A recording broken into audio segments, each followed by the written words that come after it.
পায়েস রান্নায় একটু ভিন্ন কিছু হলে কিন্তু মিষ্টি মুখটা বেশ জমে যায়। তাই প্রিয় দর্শক, আমি আজকে আপনাদের জন্য নিয়ে এসেছি একেবারে রাজকীয় স্বাদে মুখে লেগে থাকার মতন গাজরের পায়েসের রেসিপি। তাহলে চলুন এই গাজরের পায়েস কিভাবে তৈরি করতে হয় তা দেখে নিই। পায়েস রান্নার জন্য আমি নিয়েছি 1/4 কাপ পোলাও চাল। এবার পোলাও চালটাকে ভালোভাবে ধুয়ে নিয়ে পর্যাপ্ত পরিমাণ পানি দিয়ে ভিজিয়ে রাখবো আধা ঘন্টার জন্য।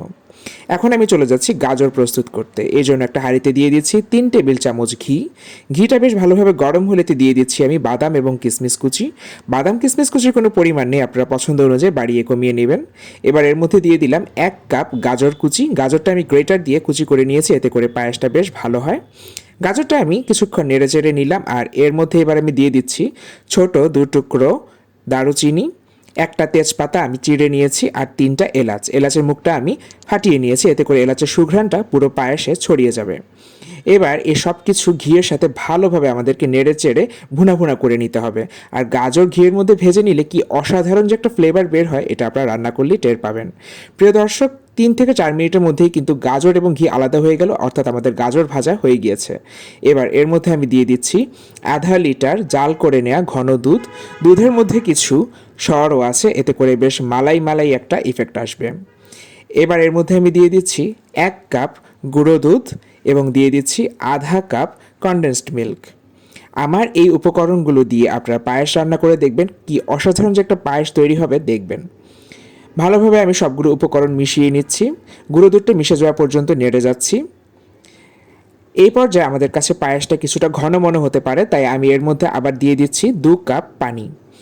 আপনারা চাইলে এখানে দুধ ব্যবহার করতে পারেন, কিন্তু আমি যেহেতু আগে গুঁড়ো দুধ ব্যবহার করেছি তাই এখানে পানি দিলে কোনো সমস্যা নেই। ক্রমাগত নেড়ে যাবো যেন নিচে দিয়ে লেগে না যায়, আর গাজরটা কিন্তু 5 থেকে 6 মিনিটের মধ্যেই সেদ্ধ হয়ে যাবে। এবার এর মধ্যে আমি দিয়ে দিচ্ছি আগে থেকে ভিজিয়ে রাখা পোলাও চাল। যেহেতু এটা ক্ষীর বা ফিরনি না, তাই চালটা আমি গুঁড়ো করে নিইনি, চালটা কিন্তু আস্তই থাকবে। ক্রমাগত নেড়ে যেতে হবে, না হলে কিন্তু চাল নিচে বসে যাবে এবং দুধটাও নিচে লেগে যেতে পারে। 10 থেকে 12 মিনিটের মধ্যেই কিন্তু আমাদের চাল ফুটে উঠবে। এই পর্যায়ে পাতিলের গা ঘেঁষে যে মালাইগুলো জমছে এগুলো আমি এভাবে দিয়ে দিচ্ছি। এই মালাইগুলো কিন্তু দিয়ে দিবেন অবশ্যই, এতে করে বেশ রাবড়ি রাবড়ি একটা ফ্লেভার আসবে। খাবার সময় মুখে পড়বে, কি অসাধারণ একটা টেস্ট যে পাবেন। ভালোভাবে নেড়ে চেড়ে নিলাম, আর এ পর্যায়ে আমি দিচ্ছি 1 চিমটি পরিমাণ লবণ। মিষ্টি জাতীয় খাবারে একটু লবণ দিলে এর স্বাদটা বাড়ে এবং টেস্টে একটা ব্যালেন্সও আসে। যারা পছন্দ করেন না তারা নাও দিতে পারেন।